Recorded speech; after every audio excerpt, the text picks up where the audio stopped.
I've been waiting to ask you this question for weeks. What? Yeah, like I was like, I want to ask her this question, but I don't know if I should ask on air, ask her in person. And you were like, ask me on air. I'm like, all right, I'll just hold on to this thought. Okay. What character from a book, movie, or television show do you resonate with the most? You hit my Achilles heel of all You questions. told me to wait. Wha- Ah! Because First thought, best thought. my first thought was Pippi Longstocking. Great. Go. Why? She's free and weird and wild. Cool. And that's who I wanted to be as a kid. And I ended up boxing myself into rigidity and I have to get straight A's and all of these things. She wore wires in her hair to stick her pigtails out 6 feet on either side. I used to watch the show as a kid and be so enamored by her freedom. It Cool. was literally the first micro thought that I had when you Yes. asked me that. And then my brain went so wide into all of the different characters in the entire world. And it's Yeah. a total overwhelm question. This is the beauty of first thought, best thought. Mhm. It's one of my favorite things in the world to say is first thought, best thought. And it's not always, of course, obviously. That's actually for like addicts and AA, they say the other. Your first thought isn't your best thought. That's a good Whoa. point, Yeah. clearly. Yeah. But in these sort of situations where it's play, first thought, best thought. And Uh-huh. I can see that about you too. Uh-huh. Did you know that Carl Jung, the famous psychologist, found a way to have people tune into their personal mythologies? Because he said, what was the thing that you enjoyed as a kid that when you did it, you forgot all about time? Mhm. So then this 40-year-old Swiss man went and got logs to play with, like toys, by the river and the lake. And he played with it until he found this beautiful, again, this back to the playfulness where you're not so rigid in the world. He felt so comfortable with it. And then in time, he met a partner who bought a piece of land and allowed him to build a house. Oh my God. I feel that when I'm listening to you say Pippi Longstocking, because you've reached over all of the things from your life and went right back to the part where things felt the most free, the most liberating, the most you. What about you? What character would you be? Mine is such an easy one. It's John Nash from Beautiful Mind, the Ron Howard film. Mhm. That movie, I saw when I was a kid. I was about 11 because it came out in '01. It is always one of my favorite movies. I resonate with him so much, not because he's a genius. That's got nothing to do with it. I don't consider myself a genius. But what I do find myself is to be just always outside of society, looking for the thing that is just outside of society, but helps the whole society. Mhm. And he discovered game theory. Game theory is the concept of the fact that everybody can benefit from a strategy instead of it being so Wall Street, I win, you lose. Mhm. So on top of all of that, he also discovered a thing that brought us all together a little more. They use game theory now in math and biology and Wall Street and finances, you name it. And I feel like him. Thanks for answering that, by the way. I've been holding on to that question. Boy, Now you know. It's Yeah. John Nash and Pippi Longstocking hosting this show for sitting you. in the tree. Oh, well said. Welcome to Beauty in the Break. Thank you for being here today. Welcome, everybody. Thank you for being here. We have a really great show for you today. Really and truly, this is one of the topics that I have wanted to discuss on this show for the last year before this show was even a thing. Because you and I are both sober, and we both became sober before we met each other. And I want to talk about joyful sobriety. Hmm. When I say sober, I think of the word somber. And most people in my life I don't think they know that I'm sober, actually. I don't use that word very often because I sort of have a different definition of why it is that I don't drink alcohol. And I got there because of this messy middle place that I'll tell you the whole story of how I got there, but it just feels like there's something to be explored there. I've grown up around people, even when I wasn't sober, and now that I am sober, someone saying, no, I don't drink. First thing someone says is, oh, sorry, is there a problem? Are you okay? It doesn't have to be that. Why do we have to lean right into that? My way of getting sober was a whole different way. I went through a bunch of horrible things, and getting on this side, I realized there's a lot of joy in this. And every time you meet someone else who is sober or just not a drinker or not a substance abuser, whatever, they're vivacious, they're alive, they're grateful, they're present. They're here, they're ready, they feel happy for everything. And they're thrilled about it, by the way. Yeah. If I'm on the side of I drink, right? I drink alcohol. If I'm on that side and I'm looking at that word sober or sobriety, which insinuates that you're doing that for the rest of your life, what comes up for me is this idea of abstinence. Hmm. It's nothing. It's the absence of alcohol. All the fun in your life, we're just going to take the alcohol piece out and leave you empty on the other side. That is not actually what I found. It's really not. I have found that without alcohol, everything else filled in full color. There was a vibrancy that didn't exist before. There were thoughts and ideas and clarity that didn't exist before. There was beauty in things that didn't exist before. That, for me, is what I want to explore because it's not just me and it's not just you. I could not agree more. There's so much more to it. And also, how often do you start meeting more and more people who are becoming sober? Gen X drinks a certain amount, millennials drink even less than Gen X, and Gen Z drinks even less than millennials. So there's a scaling that's going where people are starting to recognize, oh, first off, it's unhealthy for me. But two, am I living in a society where it's telling us we need this to be? And the answer is yes, of course, because they Mhm. spend like $6.7 billion on advertisement. But still, that's more than they've spent before, but we're still drinking less and less and less in society. So I think there's a clue in here somewhere that we are wanting to drink less because we're trying to find the more fulfilling things in life. Also, our generation and Gen Z are going to therapy more as well. So we're dealing with things instead of coping with things. And I love that concept. The rebel in me wants to say anything that someone's trying to sell me Hmm. hard on. I want to step really far back from that and Heard. look at it really deeply. Heard that. Why did you start drinking though? I started drinking very casually, not for any particular reasons, social reasons, maybe. I was a bit of a late bloomer when it came to alcohol. I had a bad experience at 15 and I never drank again until about 19. And that's pretty late, actually, in the US for Yeah. starting to drink. I'm chuckling at that. You said that, and I was like, It's late. It's a it's late late bloomer. and technically early. Like, 2 years before the legal age, yeah, but that's late, and it was social. It was going to college parties and drinking around friends. It's what everybody did. I think if you go to a party or an event and you say for any reason, "No, I don't want anything to drink." Everybody's gonna ask you, "Oh, why not? No, no, come on, come on." If they don't know absolutely. you're an alcoholic, if they don't know that you're sober, that's what they're gonna say. Hopefully, they Mhm. won't push you. But why not? And there's always got to be a reason why not, as opposed to a reason why we drink. Yeah, So I only ever drank casually. I was never a heavy drinker. I would say light to medium because I don't like feeling out of control. I don't like the idea that I'm not in control of my body. I could count on one hand the number of times I'd actually been drunk. I see. Okay, gotcha. So I and the rest of Los Angeles don't have enough hands to count how many times I've been drunk, let alone all the other things that come with it. There's not enough octopi, Octopi. octopi, Octopi. octopi in the ocean that can let me know. Let alone this grain of sands in the Ganges. There's not enough cacti in the desert with enough Because prongs. none at all, because I wasn't dry. That's the point. My goodness. Were the people around you growing up drinkers at all? Alcoholism actually runs in my family. I was always told by my father, you have alcoholism in your family. You need to be really careful. I am really careful about alcohol, and you need to be too, because this is genetic. Every person, and I try to stay away from absolutes, but every person I've known who grew up being told that alcoholism runs in their family did not drink in their adult ages. Wow. There's something so cool, at least beautiful, that acknowledgement to the child, the verbal acknowledgement, made them say, I'm good.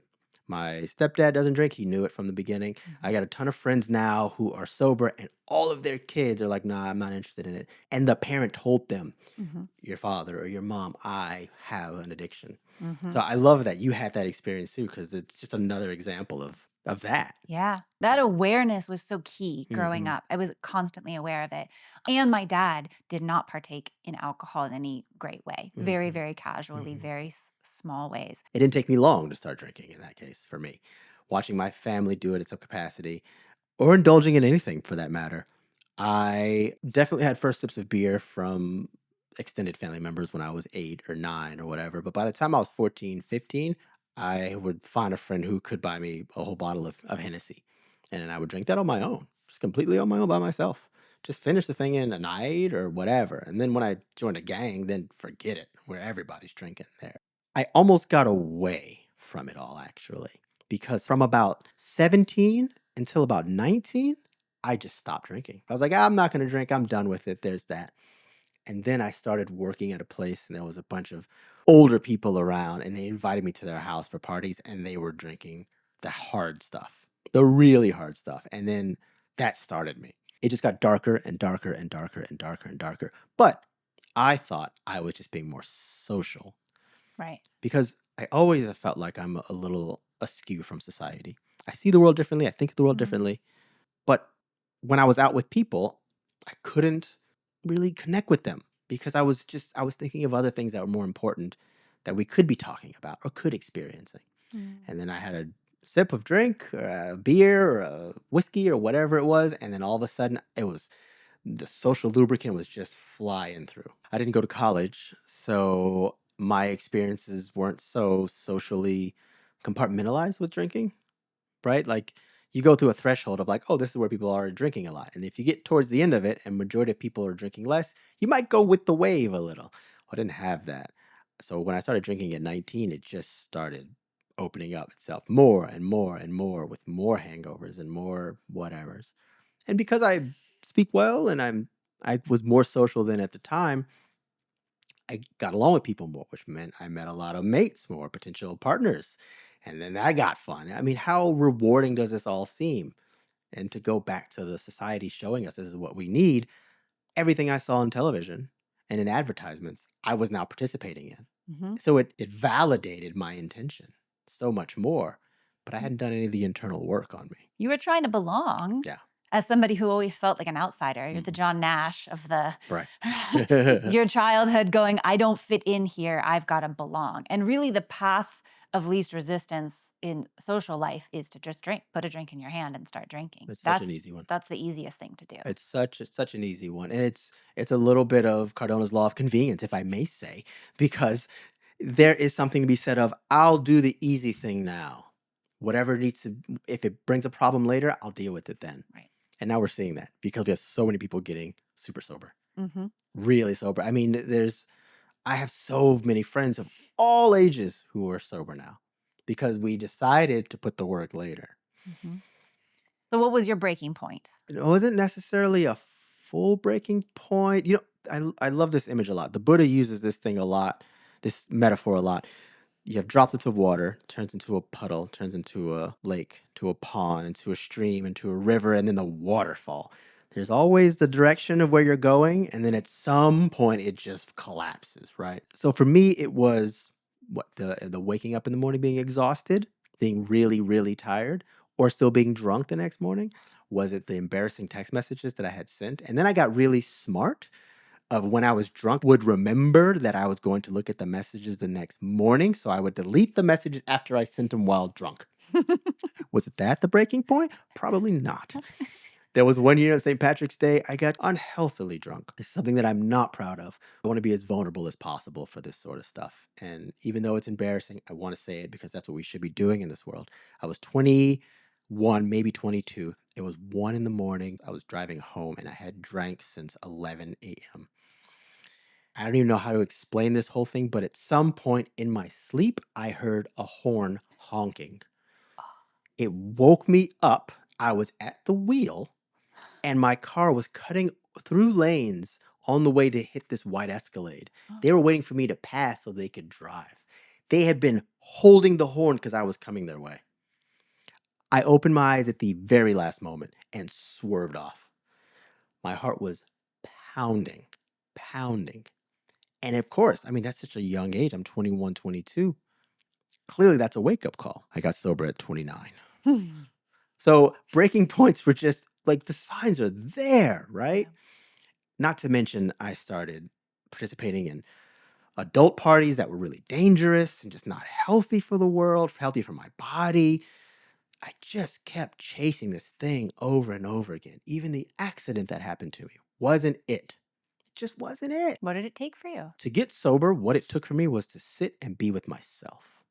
I had been drinking because I could be more social so I could get out more and get away from my own self. But when I sat down and meditated or listened to my thoughts, then I started to realize the reality of the narrative I was telling myself that I wasn't enough, I wasn't smart enough, I was dumb, I was whatever. And then when I started learning how to let go of those, I turned over to drinking and said, maybe I should stop drinking. And then my thought came up and said, well, how are you going to go to sleep then? And then I really knew it's time to stop drinking. So all of those crazy things from before somehow didn't do it. Mhm. I had to go face inward and find the scary parts and ask myself, why do I drink? That is where the lead in came for me. Through meditation and through your beginnings in Buddhism is how you got there. Absolutely. Mhm. The Buddha says a multitude of things, but one of my favorite things that the Buddha says is we suffer in this world because we hold on to things hoping they're going to stay the same. But that's not life. Life is ever changing. So the moment you can find stillness and recognize the change and see it as beauty, then the divisiveness of the world becomes a dynamism of the world. And I started seeing the world much more beautiful.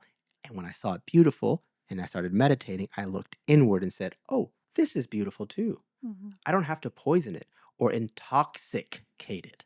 Right? It's first off, it's in the word intoxicate, toxic, it's in there. Yeah. And then I started doing the work to shed that off. And little by little, the darkness started going away and the joy showed up. And this was 6 or 7 years ago. And I find it to be the top three best choices I've ever given myself. What tools did you use to get there? Did you use a 12-step program? You are an addict, Yes, actually. I You am. are an alcoholic. Do you identify that way? I do. I identify as an addict As an addict. because I was drinking and I was using a bunch of other stuff too. Mhm. And I had no problem popping into even harmful stuff just to see what it was like because, Mhm. again, I wanted to escape. Yeah. When I started having those thoughts, it became a slow process, little by little, of watching how often I had drank every night. And then I thought, I need to just cut out one night. And then it became 2 nights, and then 3 nights. And then it was only on the Mm. weekends. And then it became every other weekend.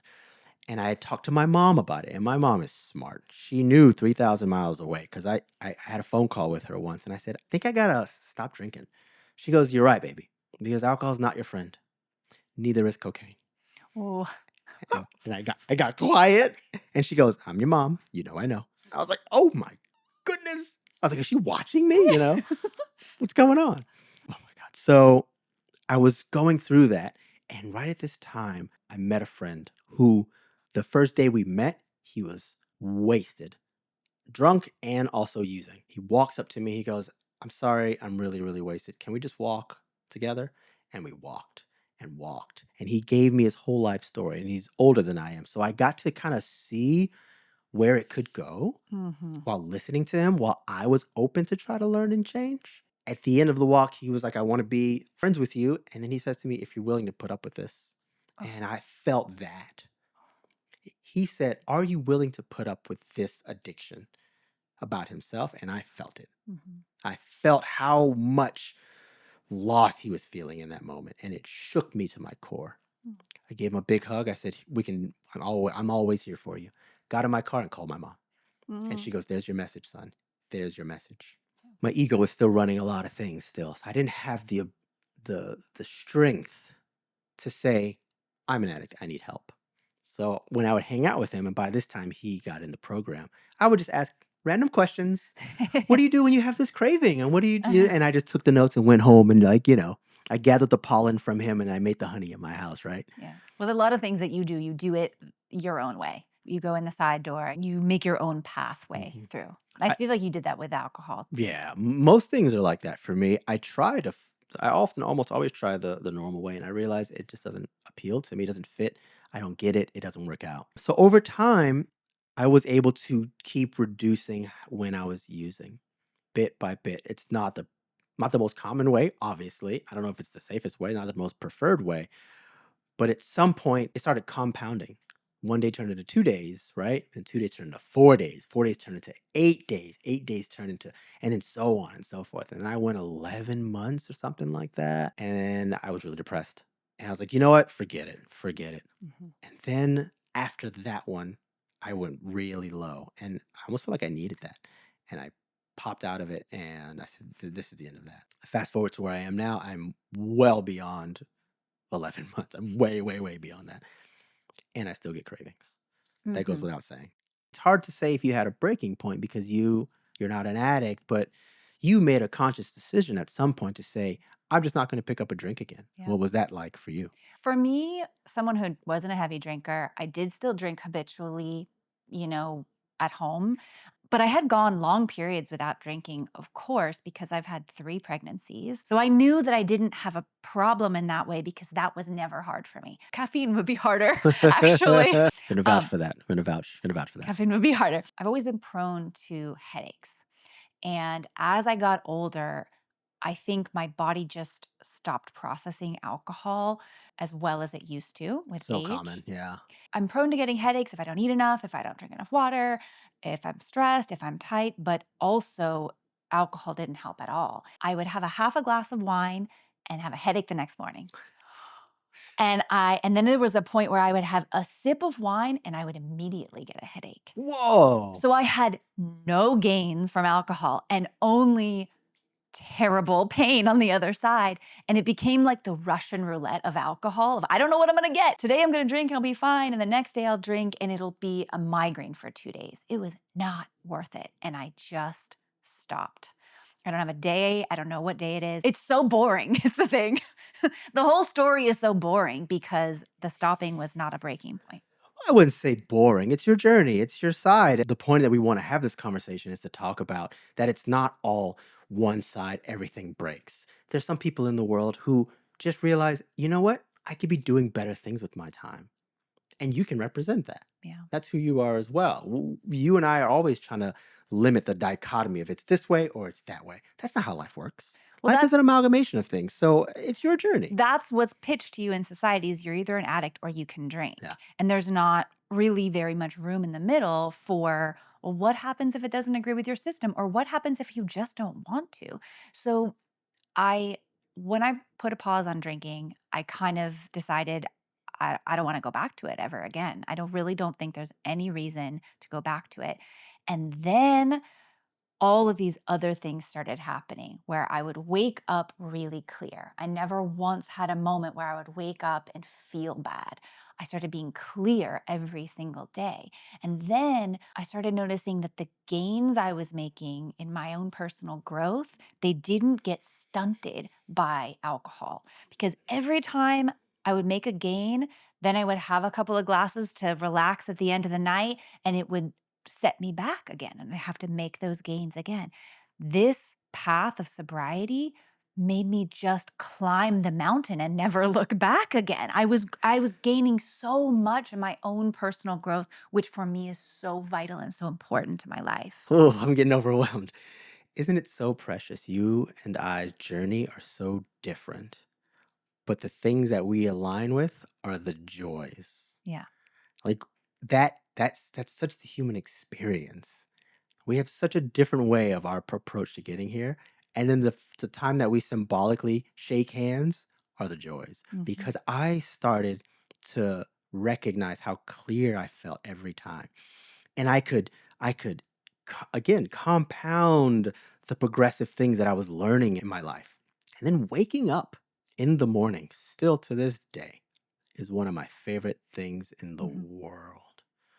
There are some mornings I will wake up and it's dark still. My eyes are still closed and I'll still smile because I'm just here. I'm so clear headed. There's no anxiousness. I know the person that's laying next to me. Mhm. I'm not waking up on someone's couch butt naked and checking for my kidneys like I had done before. Like, literally woke up and I was like, kidneys, check your kidneys. Okay, I'm safe. Oh Because I my didn't know God. where I was, who I was with, and I was alone in this living room, naked. Come on. But still waking up is such a beautiful thing. Now, there are times with cravings, because I still have cravings. You have been really beautiful with giving me a space to express those cravings. I still have dreams of using, though. Oh, wow. I have deep dreams of using. I'm at a bar and think of all the things that you got to be mindful of when you drink. The Uber and like not drinking too much and being mindful of all the stuff. In my dream, it's all free. Mm. The bar's like, yeah, yeah, drink whatever you want. We'll take care of you. You can do all your drugs here in front of us. We're not worried. It's just the freest thing ever, right? And then when I wake up, I'm like, oh, thank God. Oh my goodness, it was just a dream. Fantastic. Mm. And then of course, that that bitterness of the dream makes the morning that sweet. Mhm. And then from there, I have been able to be in touch with what's going on within me because I'm not running away from anything anymore. So when I am moody, I know it's something that I can work on. It's not an external thing like a drink. Mhm. I'm moody because there's something within me that I have to deal with, Oh, and that's I good. can do it. And it feels fantastic. And then the things that I recognize about that is one, most reasons why I'm moody because I'm scared of something. And fear needed me to drink, Mhm. right? And then I look out into the world and I realize the advertisements need me to drink too. Mm. And in that moment, I made this biohack, this like life biohack that my fear and the advertisements are on the same side and they don't need me to do anything right now except drink. And I'm not doing it. Wow. And my life has just gotten nothing but more clear and better. The presence, the energy, the clarity, the saying things like, I'm wrong. I don't know this answer. The apologizing. Well, I wasn't in the program, but I recognized how beautiful making amends was. Mhm. So I went and I've done this on Facebook and I've done this to people one on one. I've posted online. If I've upset you, offended you, done something to wrong you at any point in our time together, please tell me privately. I would love to make it right. Mm. So good. It's it's one, because you should make it right, and Mhm. two, I feel lighter than ever Mhm. because I've dealt with those things now. Mhm. And then you get a little addicted to that of wanting to be like a right maker. Right. I feel so bright and light in the world now because I can say, I messed up. My bad. So sorry. And I Yeah. don't got to carry that stuff. Yeah. For me, when I stopped drinking, it was purely physical. I just need to do this so that I don't get headaches. That was my only agenda, just so that I don't get headaches. Instead, I got mental clarity, I got emotional clarity, I got time and space at the end of the day. I used to not know how to give myself mental rest. I have an ADHD brain, my brain is going a mile a minute. A glass of wine was the only way to guarantee mental rest. I had to figure out new ways to give myself mental rest. Authentic ways too, Right. real ways too. Something that felt good in my body. And this was a surprise when I would have any kind of alcohol and fall asleep. It was like, I'm just going to plop into bed and pass out. I wasn't drunk, but I would pass out or I would nod off. Now, as I'm falling asleep, I drop into the hypnagogic state and I get some of my best ideas and clearest thoughts. And sometimes I feel like they're just downloads from the universe. When all of the chatter is gone and I'm just slipping off, something clear will come into my head. Well, I'll remember that for the morning and take action on that tomorrow. But it's not a to do list kind of annoying, intrusive thought. It's a very clear, calm thought. Mhm. And I never got those before when I was Yeah. drinking. I get the image of you saying that it's not a to-do or task. It's like walking up to like the front of a forest and one rose is out there and you Mm. smell it. You go, oh, this is the forest I want to go into. It's Mm. an enticing thing. It's Yes. the Fred Flintstone smelling the food and floating to the kitchen kind of thing. That's Mhm. what I hear when you say Oh, that. that's cool. Yeah. And in the hypnagogic state, that little space between dreaming and awake where you're aware and all this creative stuff is going Mhm. on. When can we do a conversation about dreams in an episode? Yeah, Because that will there's be a full so episode. much, right? I get my clearest ideas at night, and I do my best creative work in the morning. That's when I get all my writing done. That's when I sit in a quiet space before my kids get up and I write. All of my writing pretty much has come in that state. When would I have clarity of mind in the morning, having had any kind of alcohol in my system the night before? So it's given me my creativity back. You're 100% right. I don't know you from back then, but I see you in ritual doing that. And you have a beautiful mind. Your brain is so brilliant. So to know that you've gotten this ritualized thing as a reward for doing the work Mhm. just screams of the joy of sobriety, you Mhm. know? I find that there's a level of self-love that comes with not drinking. There's a level of love that comes with being sober. There's a level of love that comes with taking care of your inner body. When I was a kid, there was a song by Timbaland. Remember that guy, that producer Timbaland? Mhm. He did this song. The song is called All Y'all. I had to look it up because I don't remember the name of it, right? But I looked it up because I kept remembering him saying in the song, "I don't drink or smoke, that's why I love my body." And for years I would think about that. And then when I got sober, finally I was like, "Me, yep, me too. Uh-huh. Totally understand it. Totally get it." And this was in the early aughts. And that was the only time that someone said I love my body in a song. Mm. Everything was like going out, drinking, going to the club, so on and so forth. And then this Mhm. guy says that. and it somehow stuck with me. And Mhm. now when I get in this sober space, I'm realizing, oh, I'm loving my body. Mm. And I mean in the physical sense, but also in the chemical sense of my body, the chemical sense of my mind. When you drink, it gives you dopamine. So your brain stops producing the dopamine. Oh. And then when you stop drinking, it takes a minute for your brain to say, oh, we got to make dopamine. So in the meantime, what's going on there? You're depressed, you're moody, you're groggy, you're Mhm. hungover, you're dehydrated, Mhm. all of these things that are bad for you. It softens the front of your prefrontal cortex. It literally makes the front of your brain softer, which means that you're not able to be more rational and think logically as Mm. well. It's all these implications and ramifications on how bad they are for you. And it's on every billboard if you turn left or right. Speaking of billboards, if you're going to make a billboard, talk about you. What is your reason for being sober? I think that is the wrong question that we're asking. Mm, okay. That's what we Okay. ask people. What's your reason for being sober? Why are we not asking the question, why do you drink? Right, right, right, right, right, right, right, right, right, right. Yes, yes, yes, yes, yes, yes, yes, It's just the yes. wrong question. Mm-hmm. Why is drinking the default when we have to have a whole big reason? I got a DUI. I almost killed somebody. I almost ran into a white Escalade. That's the reason for being sober. Why do we drink? Yeah. Well said. I'm trying to be social and connect with people that I don't understand. But what I see in you now is you are your fullest, freest, most beautiful self. And it's weird and it's brilliant and it's all of these things that couldn't express itself before, but now you are free to do that. You are damn right. Absolutely right. You are so right.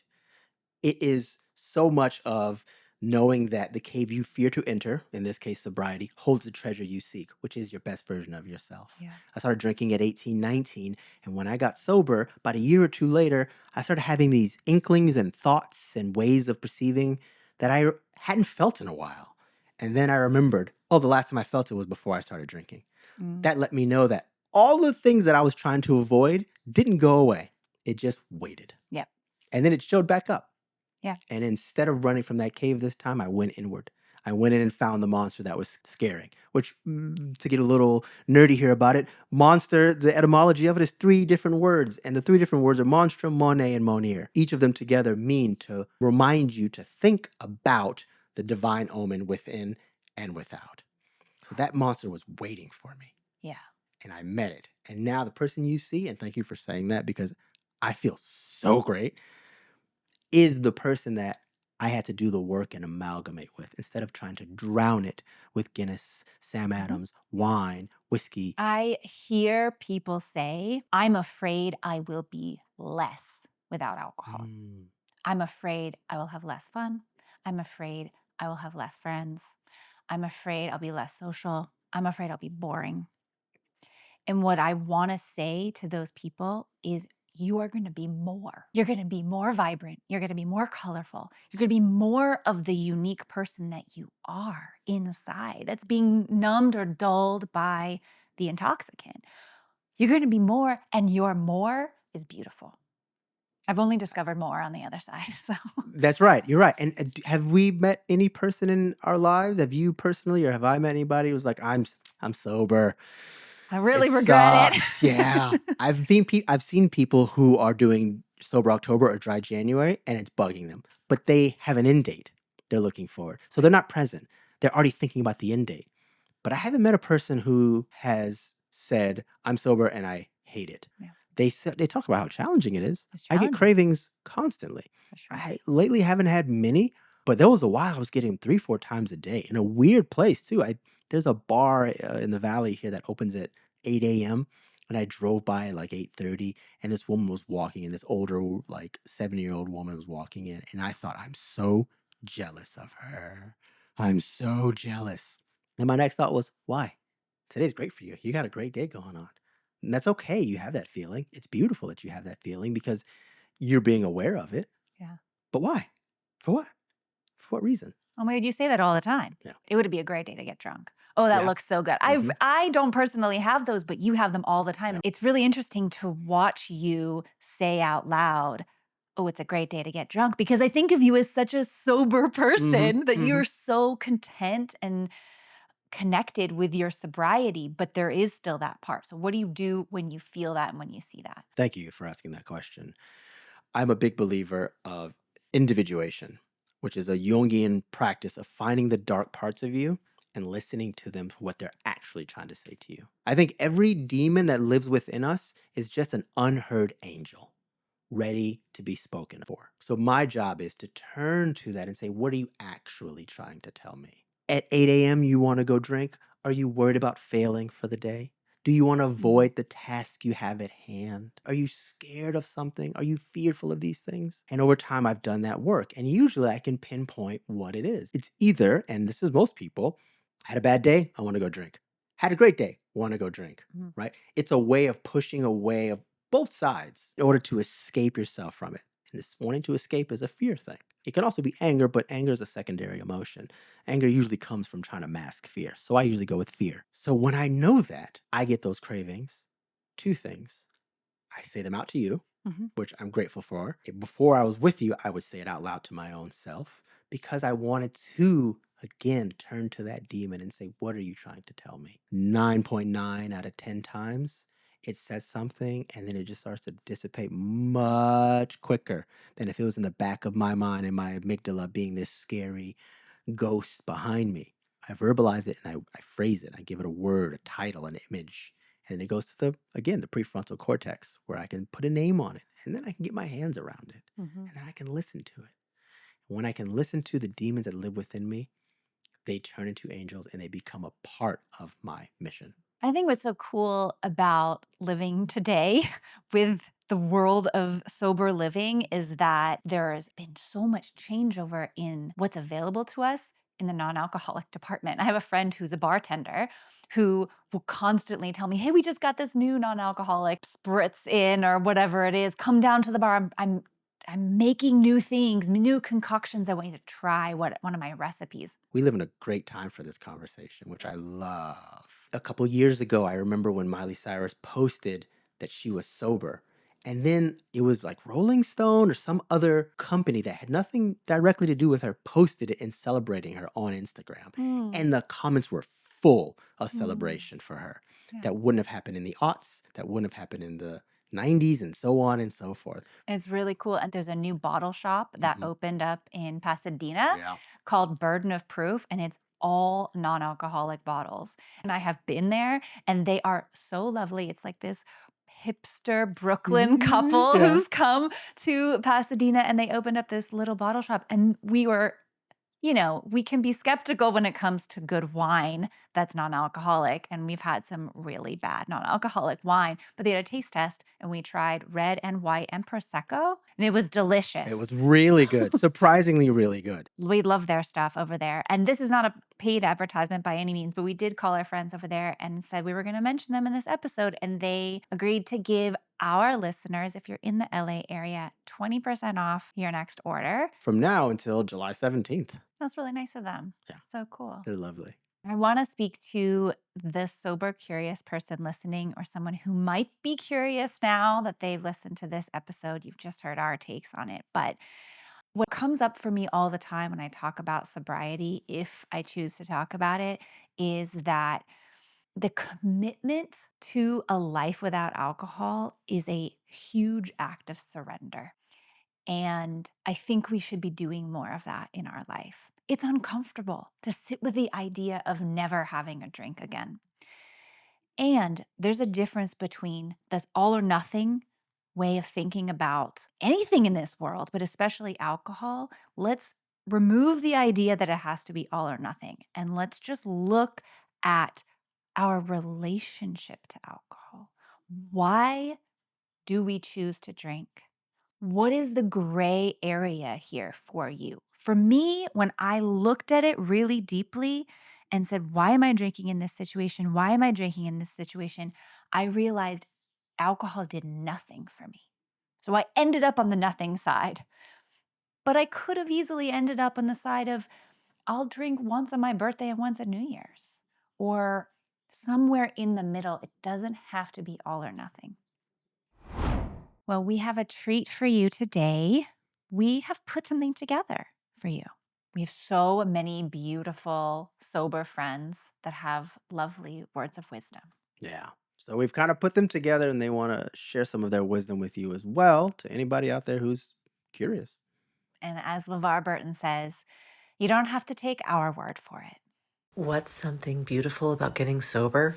Everything. I am Chan Kinchla. Hi, my name is Eve. Hi, everybody. My name is Joanna. Hi, I'm Kate. Hi, my name is Glenn. Hey, my name is Megan. My name is Mitch. I cannot overstate how life-changing it's been. Probably the most beautiful thing about being sober is a greater contact with my spiritual side. I'm just more present. The mornings are easier. I can get more done. My life undeniably got better in all ways. I think what's beautiful about my sober life is like having money now, not being broke all the time. I can make memories and remember them. I was able to support my parents during the last 15 years of their lives. I don't wake up with a hangover. And it's the best decision I've ever made. And today my life is exponentially better. And I was such a crotchety hoe bag when I was drinking all the time. I couldn't take my son to the airport to go back to college because I was drinking in the morning, and then 2 days later I couldn't pick up my mom who had just arrived at the airport. Well, one breaking point was breaking my fall with my cheek. I was watching my daughter enjoy her birthday and twirl in her tutu, and the thing that I was the most happy about was that I wasn't driving home and I could drink an entire bottle of wine if I wanted. I needed the drug of my choice to get through every day. I drank just because I could, because I was home from work, because it was a day that ended in Y. Meanwhile, my anxiety and depression only got worse. It wasn't my fault. Somebody pushed me.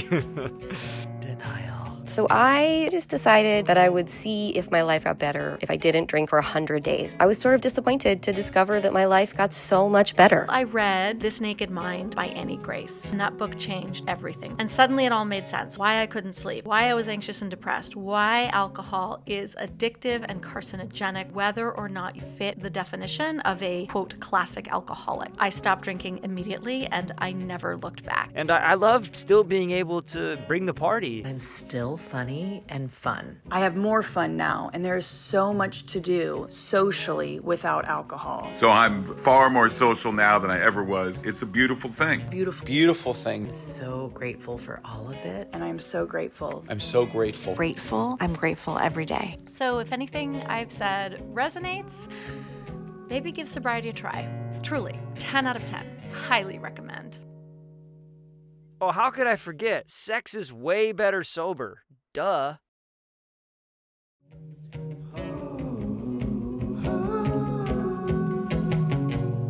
If this episode spoke to you, take a moment and send it to someone else who might need it. That's the best way to spread these conversations to the people who need them the most. And if you want to keep exploring with us, make sure to follow Beauty in the Break wherever you get your podcasts. We'll see you next time. Beauty in the Break is created and hosted by Foster Wilson and Cesar Cardona. Our executive producer is Glenn Milley. Original music by Cesar and the Clue.